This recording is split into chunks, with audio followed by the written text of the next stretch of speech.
Working to get answers about what led to a healthy little girl's death during what should have been a routine dental procedure.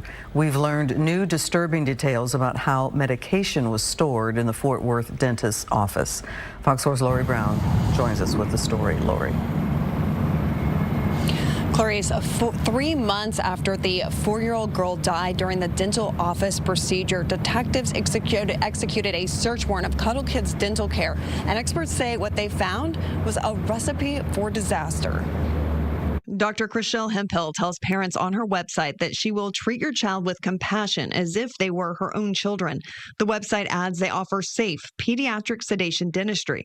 But when detectives executed a search warrant, what they found was anything but syringes with varying levels of medication in a box. The detective said, "I asked about this," and she stated that when giving a patient a med, if they don't use it all, they will keep it there for the next patient. This catastrophic event should have never happened. Board-certified pediatric dentist Dr. Robert Morgan says the affidavit outlines multiple failures that appear to have led to 4-year-old Aithana Arriaga's death.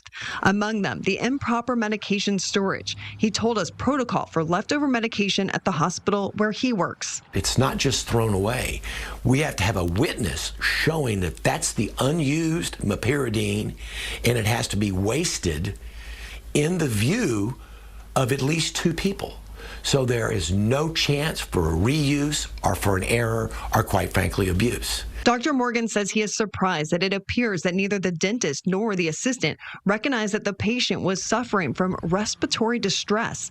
He encourages parents to make sure the second person monitoring a procedure also be certified with Pediatric Advanced Life Support, also known as PALS trained. PALS trained nurses and registered dental assistants have had additional training in how to rescue a pediatric patient from an event.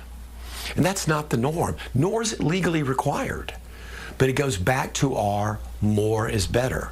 Are 2 pilots safer than 1? Certainly. The Texas State Board of Dental Examiners temporarily suspended Dr. Hemphill's license July 15th, writing that allowing her practice to stay open would be a clear, imminent, or continuing threat.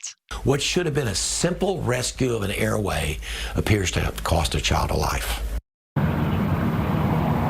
We also obtained the order of temporary suspension by the Texas State Board of Dental Examiners. It says that one of the drugs administered to the child, chloral hydrate, is a discontinued sedative with no specific reversal agent. Dr. Hemphill is out on $10,000 bond. We reached out to her attorney and have not yet heard back. Clarice. Lori, thank you.